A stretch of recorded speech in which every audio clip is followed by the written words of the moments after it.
Yeah, I want a bag. When I get it all, then I'ma just give it away. I'm throwing hundreds, so call my accountant, cause I'm getting carried away. Alright, welcome back to another episode of The Basement. I'm your host, Mage, and tonight, man, we got another regular on the program, you know what I mean? I hit him up probably like 8 months ago or so. Well, we chatted. I had a good chat. Figured out what mod was. Mod! What? Exactly, yeah, that's his tagline. That's his famous ad-lib. Yeah. Quote me on that. Exactly. We got Tyrex on here. How you doing, bro? I'm doing all right, man. I'm doing all right. How you been, bro? I've been good. I've been working. Been chilling, you know what I mean? Can't do much though. Video games.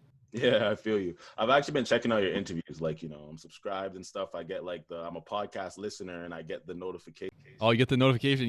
How you been liking them? How you been liking them? I've been liking them. I really like the content. I see I see you're growing more comfortable and being I can see your own lane, like exactly what you're trying to do, Yeah. I'm happy that you're getting comfortable and you're growing. Yeah, exactly, man. Like before, like when I first started talking to you, like I think you were maybe like my fourth or I forget what it was. Like maybe it was like number 4 in terms of like people on there, 4 or 5 or something like that.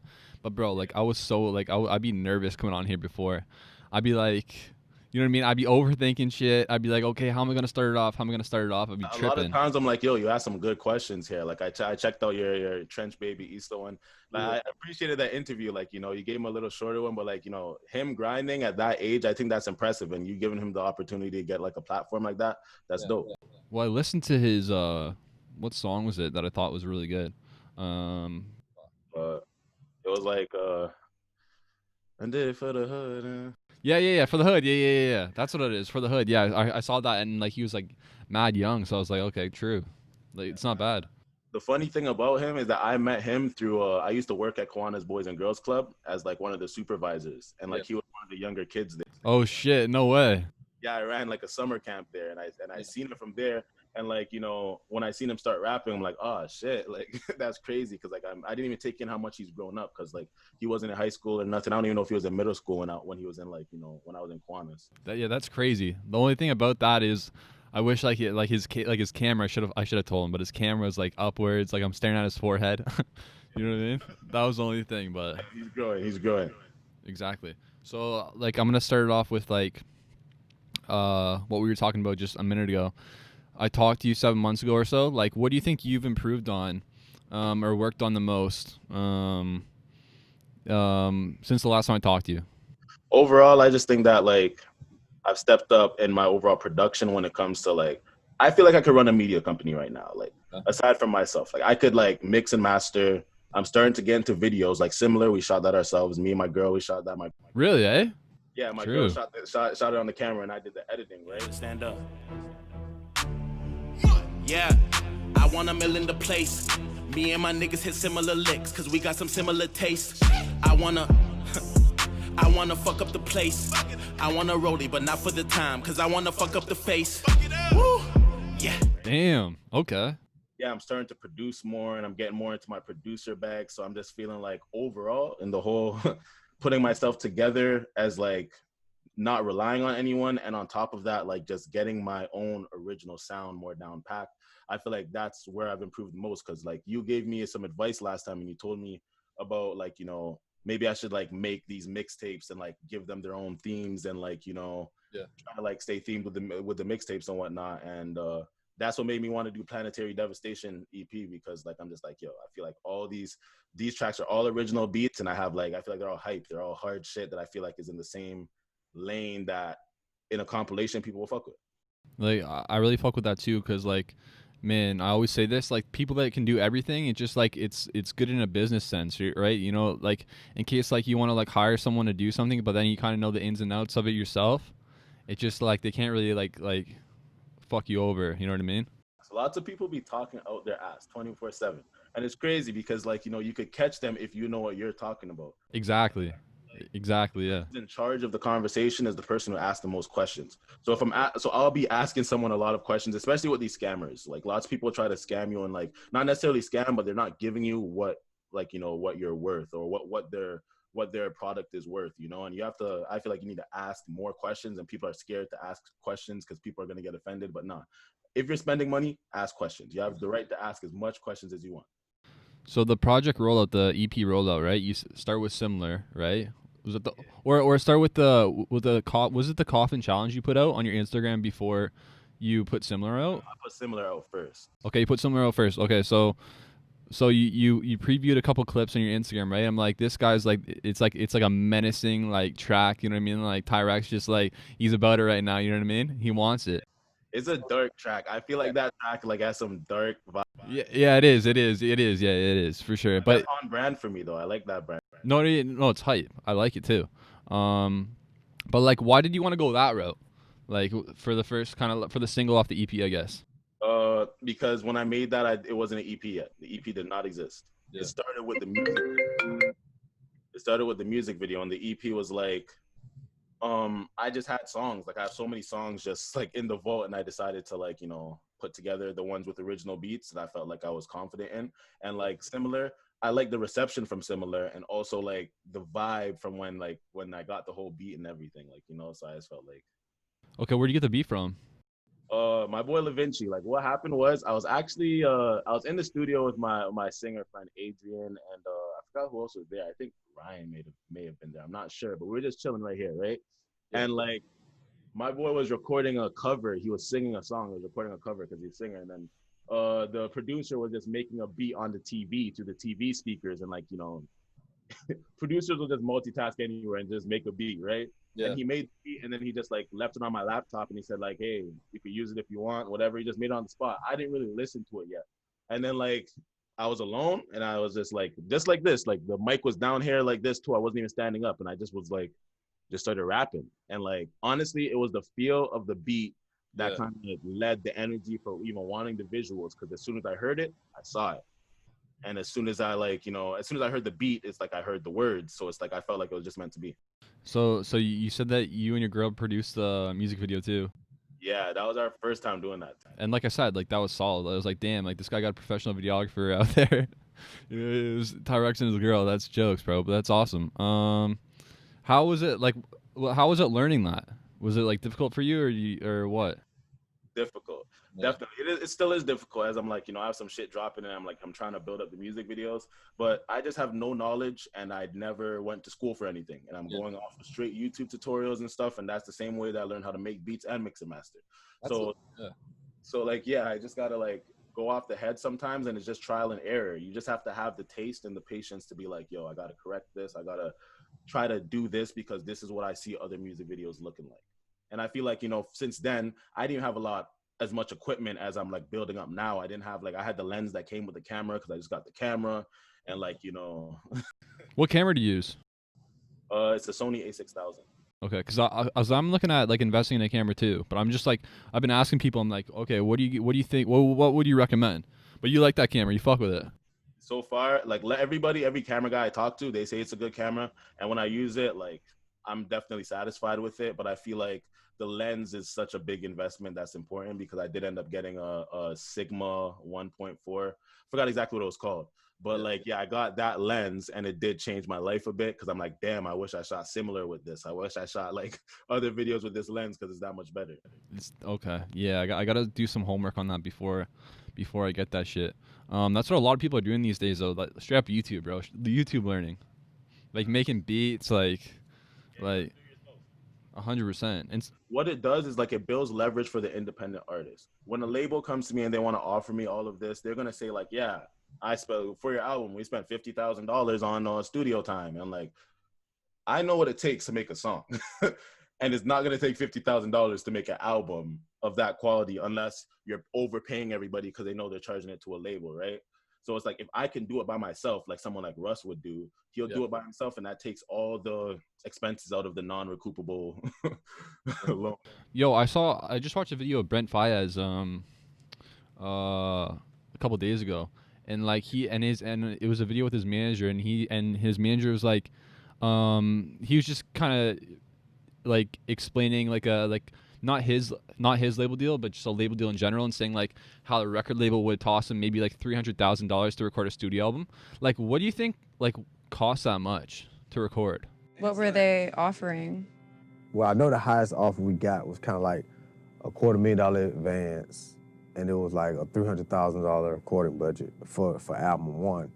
I always said it was never about the money. It was always about the terms.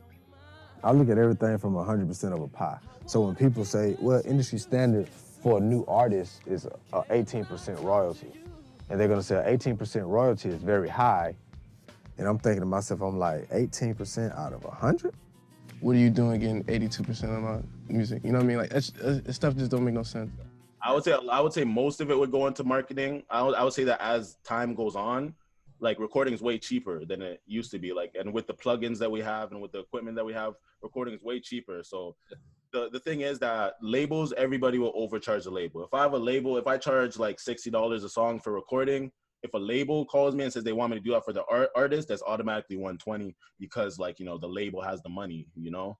So there's that, and there's also like different, it depends on the level of people that you're working with. Like, you can't just get Quincy Jones on that, and you can't just get like Offset on the feature and like, you know, just expect it to be a cheap album. So I feel like too, you gotta have like especially like when you get that high up, and like you can kind of reach to like an Offset.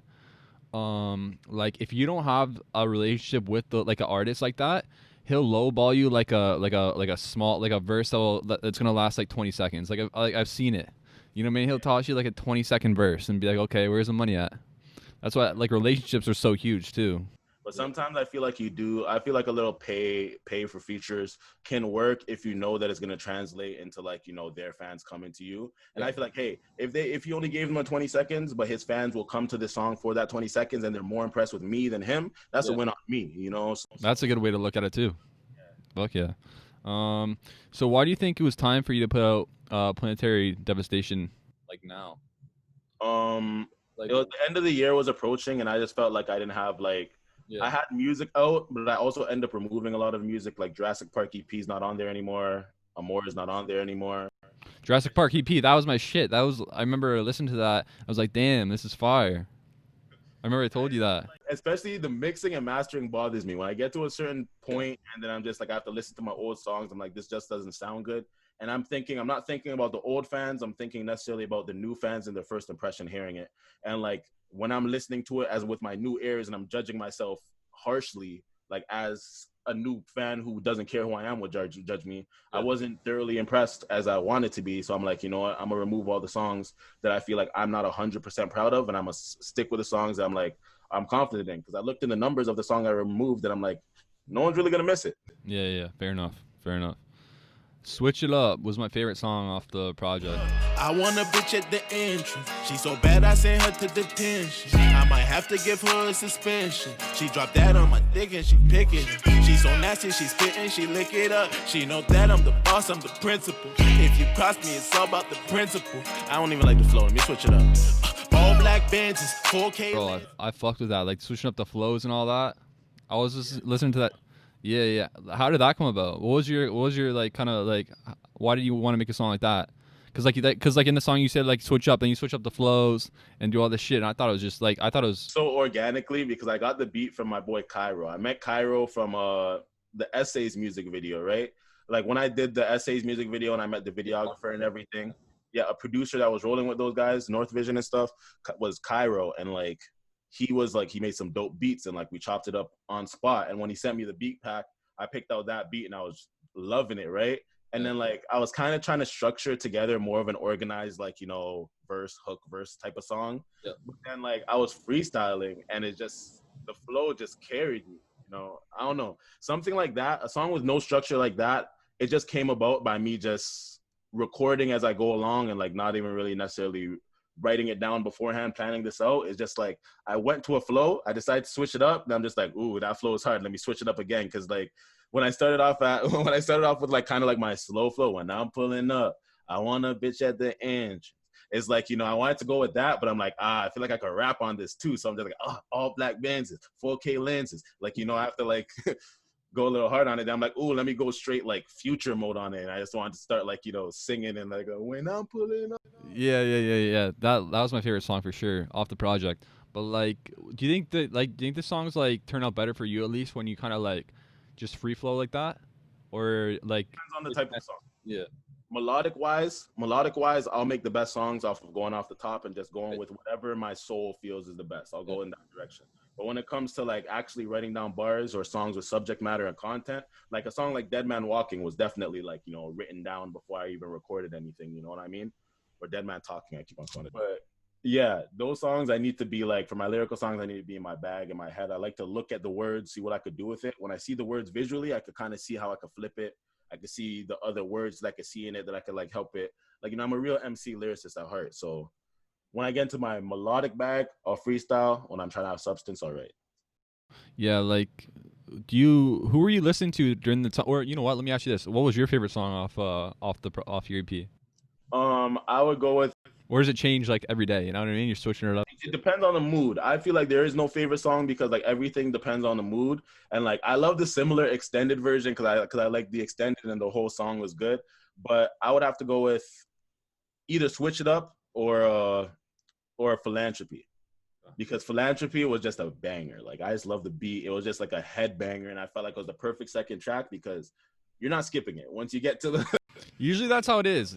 That's how it is. The second track like is the one that like most people gravitate towards. yeah, because I have to make sure the first one was really intro vibes, and it's like it's my favorite at heart. But when it comes to my favorite to listen to more often, it would be Switch It Up or Philanthropy because those ones are just like it just gets the headbanger, like you know. Were you listening to like anyone in particular before making this to kind of like get inspired and shit, or no? Not necessarily, because when I didn't make the tape and thoughts of making the tape, I'm gonna keep it honest with you. It probably wasn't like the tape where I'm just like, I'm gonna make a tape, I'm gonna plan this 1, 2, 3, 4, and I'm gonna make this like this. I came up with similar. That ended up being the last track. Yeah. These songs just came up organically, and I just have a lot of organic songs on my computer. And this was the song. These were the 4 songs that I picked would be in the best compilation that people would be able to comprehend the easiest, because I'm like, I want it to be short, so it's 12 minutes long. The songs should cater to the same audience. They should all be happy with every song, you know. And like, you know, he's only 3 new songs, and for the fans who really care, like, it's the extended version. Because like my whole battle right now is like singles versus projects, because people don't care to listen to a project. Talked about this last time, I think. I forget if we did, but yeah, that was.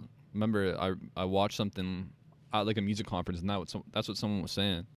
Yeah, it's a singles dominated generation right now. So I feel like I have to snap with the singles and then try to slip out an EP, like a short EP, until people get more attention and people start paying attention. Then like when I feel confident in dropping an album, I could drop a full length project. But I think that if I drop an album right now with my unreleased songs, it would be an amazing body of work, like undeniably amazing body of work. Yeah. But no one would listen to it. So you gotta hold out. Yeah. I've even seen. I saw I interviewed this one guy, Brazzy. I listened to his music a bit too, and like he just put out a little project. It was like 11 to 12 song project, but like it was calculated too, because each song is no more than like 2 minutes long. You know what I mean? So it's like simple to the fact, you know what I mean, to the point. But it's a EP that has like maybe 10 to 12 songs on it. But like since it's only 2 minutes, you know, since he's still a growing artist and stuff, like people. Give the song a chance, yeah. Exactly. So I thought that was a smart move. I know people's attention spans are terrible nowadays, and I have to bait people into paying attention. So it's like, hey, it's not even as simple as like, I try to look at it as myself. Even if I like one song by you, I still might not listen to the second song. Exactly. I have to really love the first song to listen to the second. But I might like the first song and be like, yeah, it's a good song, download it, and never listen to you again. Straight up. It's hard now with streaming and shit, man. There's too much options. Yeah. So I gotta like we're gambling with time right now. We're costing people our time because like, you know, through these subscriptions, everyone's just renting music through a monthly subscription. Yeah. So now it's like, do we wanna, like, you know, is this person worth my time? This 3 minutes, if I don't like this song, is worth my time. Yeah. And that's what people really care about. And I'm sure like all that shit for the independent artists like yourself would like improve after COVID, like especially like because then you can start like dropping more shit and like kind of like getting out there too. You know what I mean? Like if you want to perform and shit, you know what I mean? I wish I could perform right now, to be honest. Performing's gotta be fucking sick, cause like then like at least like you're right there with the fan and like you can like dab them up, you can like talk to them afterwards. That's how you like grow too. Major part of it. Me performing, I've had the most intimate connection with fans. I felt like I've gained more fans performing because like it's more genuine. Everything is genuine, and like when I perform, like I've been performing since I was like 16, like performing and opening for artists and stuff. So it's like I know how to guide the energy and control the energy, the crowd control. So like when somebody shares that energy with you, it's like it's different than if someone just goes up there and raps. And it's also different because lots of people, if you're introducing them to your music, they don't know your music. They can't sing along, and most people go to concerts so they can sing along to shit that they know. But if they don't know the music, they're kind of sitting back and watching. And like you have to kind of make them feel a part of it, but still pay attention. And it's like it's an art. I love it. Performing is crazy, and like I can't wait to like come check out like some of the Hamilton artists like concerts and shit when this shit's over for sure. Hopefully everybody gets their ego out the ass and is down to do a big show. Yo, that'd be crazy, right? If you could host it, that would be dope if you were the host. Bro, I've been thinking about that. Like I've been thinking about doing like a basement like 905, like get a venue, get mad heads, get like a solid amount of performers. Hey, you have a connection. You've interviewed a lot of locals. Exactly, yeah. So like I've been thinking about that. Question for you though. Yeah. Is there anybody? Did anybody ever turn down an interview? Like I'm trying to think, man. Maybe they no, you know what? Or they've turned it down in a polite way. You know what I mean? Like yeah, bro. Like let's yeah. Like maybe the time's not right. You know what I mean? They'll do shit like that. But no one said like no one's. I don't even know if I've gotten like just a read. Like someone just read that shit. Okay, that's good. Yeah, but it's not bad. Yeah. But like I said, like I don't have that much leverage either to like go and get like someone like that. I gotta literally like put in like the groundwork. You know what I mean? Yeah, I understand that, and like lots of people don't know, like you know, you have to build your leverage. That's how like it's not like the fact that you don't take it personally. That's the great thing, is because it's like you know. Yeah, I think you gotta be like level-headed and understand like where you're at. You know what I mean? You can't just like do this shit and like go and get like a fucking massive interview. You gotta grow. If an artist has their fans that can come over to this platform and give your platform some views, then they want something back. Yeah. But otherwise, most artists or most people on major platforms, they want like, you know, either the attention that they'll get from being on the Breakfast Club. Exactly. 100%. So yeah, gotta put the groundwork in. Gotta like when pandemic's over, gotta make some moves. Gotta go on the road and shit or do something like that. You know what I mean? Yeah. What do you think about you watch basketball? Yep. Big fan.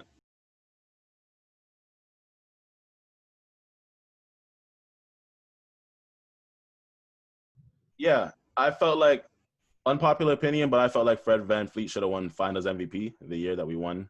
Okay. I felt like him or Siakam should have got Finals MVP. Yeah. We only gave it to Kawhi because we wanted him to stay, and he still left. But I think that playing in Tampa, it only makes sense because, you know, in America, they don't seem to care about COVID. Yeah. And over here, we do. Yeah. So I think that that's a good call, the whole Tampa thing. And in terms of how the Raptors are going to do this season, I think we're going to make the playoffs, but we're not going to go as far as we did the last couple years. I'm saying mid. I'm saying like a 5-6, like a 5-6 seed. 6 seed, yeah. Actually, it could be higher. Could be 4 because like I could see the Bucks, Brooklyn. There's the Bucks, there's Brooklyn, and Miami. Who else? Maybe Indiana. 5th seed for sure. You got to give them that for sure. Yeah, the East is pretty weak. Think Lakers about to run it back? For sure, eh? I think Brooklyn's going to take it. True. And if Harden goes to Brooklyn, they're definitely going to take it. Yeah, Harden's that little baby's birthday party. He's not fucking around at training camp, eh? You see that?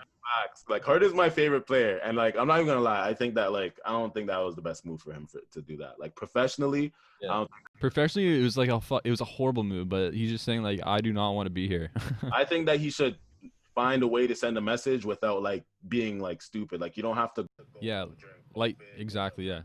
Like, keep it within the organization. Yeah, because, like, I don't think that the organization disrespected him at the end of the day. They didn't they didn't disrespect him. And like, if you have to care about the organization. They just want something back. Yeah. They just want like Exactly. they want something back in terms of like players or something, and he just wants to get traded to Brooklyn at no cost. And it's hard to get like assets back for James Harden. Like, who are you gonna give back for James Harden? Like Ben Simmons. Maybe you got to go for Ben Simmons or something like that. But yeah. You need like a player, at least something, you know. They got John Wall for Westbrook. That makes sense. Yeah, exactly. Yeah. Especially when Westbrook didn't want to be there. Yeah, Westbrook. I think Westbrook's gonna have a good time on the Wizards too. I think that's gonna be pretty high. So EP just dropped. What's the plans for 2021? You know what I mean? Like visual. I actually have I have a project that's finished right now with Noah Riches. Yeah. Called Diamond in the Rough. How many songs? 5. Okay. It's an EP. Yeah. And it's like a melodic trap bangers type of thing. And like honestly, I think it's like my best, like it has some of my best songs to date. True. In terms of like substance and like sonic appeal. Yeah. Both together. And I feel like Noah Riches, he doesn't get out much. And like, you know, I have to kind of force him to get in the studio because he doesn't really care. But every time someone hears his voice, they have to be like, who's that? Like, so I'm excited for everyone to see what he's going to do. Because I think that everyone's going to be more surprised at what he does. And I think that everyone's going to be surprised at how well I do like the melodic shit, mixing it with like my style and sounding original at the same time. So more visuals. You got another EP, collaboration EP coming out. Then hopefully it's like some shows too. Yeah. Hopefully some shows. Hopefully. I don't have anything planned right now, but I do want to I don't know how far the lockdown's going to go. I don't know like what COVID's saying, but God willing, I could get some shows done. But what I'm focusing on right now, I want to get some clout. I need to get some videos out there. I need to get better at visuals. And I want to focus on my marketing. Yeah. What about I know like all the time like people say like get on the playlist. Like I know the interview I did with Jay Flacco last month I think. Yeah, I just watched it the other day. Yeah, he's saying like yeah, playlist, man, huge. A lot of other people said that too. Playlist, just getting on a fucking playlist. Yeah, but it depends on which playlist. It's like I'm not even gonna lie to you. Like I've paid for a playlist and like I've gotten nothing back in terms of only streams. You'll get your streams back, and I'm like, where is all the real people that should be hitting me up saying I like your song? I didn't get none of that. So I'm like, I'm not gonna pay for those playlists because if it could be paid for by anybody, it's not authentic, it's not real, it's not genuine. So I want like if you get a playlist by Spotify directly, like their algorithmic playlist or their curated playlist, if you get on them by directly, then I know that's real. You get on Rap Radar, you know that's real. But if I'm just paying $40 to get 8,000 streams and it's all in it's everywhere, but yet my followers aren't going up or nothing. Yeah. Like, I've been looking at that too. I've been thinking about maybe where I was just looking into doing DMing someone to do promotion and shit for just to post my shit on their page and stuff. Then I'm looking at they have a decent amount of followers and stuff like that. But then I'm looking at people that have done it previously, and I'm going to their profiles and they didn't really get much back in return. You know what I mean? Exactly. Even for example, Six Buzz. I was on the Six Buzz YouTube for essays, right? Yeah, I've seen that yet. I'll never do that again. Yeah. I could have got the same amount of views on my own channel. Yeah. Because guess what? People who are subscribed to Six Buzz Premieres shit, they're not actually looking for new artists by every time a new artist drops, I'm gonna listen to them like that. You have to think realistic and how you consume music. And if that's how a new artist catches your attention. In my opinion, for music, I feel like you gotta catch their attention in the first 5 seconds with some sonic appeal. And through that Instagram, if they're scrolling and that 5 seconds catches them enough to be like, yo, I'm gonna download this or I'm gonna check them out. Because not everybody's looking for new music. Certain people who are there's certain people who gravitate to new artists. You're probably one of those people who love listening to new artists and local artists and finding that type of shit. And then there's people who it's probably more like me, who's just I'll pass until it gives me a reason to stop. That's a good way to look at it for sure. Listen, man, I want to thank you for coming on here, talking to me tonight about the EP. You know what I mean? About the season, about what's next for Tyrex. Bar. What's next for Tyrex? That's a bar. Oh, okay. What's next for Tyrex? Let's go. Yo, appreciate you coming on here, bro. I know. All right, let's run it back when your next project comes out, or just hit me up. I got an announcement. Okay, this is what I got coming. Okay. I'm gonna be dropping a preview to a music video on Christmas. Okay. The video is gonna drop on New Year's. That's all I'm gonna give you right now. But it's gonna be with Jay Flacco. Okay. All right, classic. Yeah, I want a bag. When I get it all, then I'ma just give it away. I'm doing hundreds, so call my accountant, cause I'm getting carried away. All of my niggas, they don't want for nothing, but we taking something today.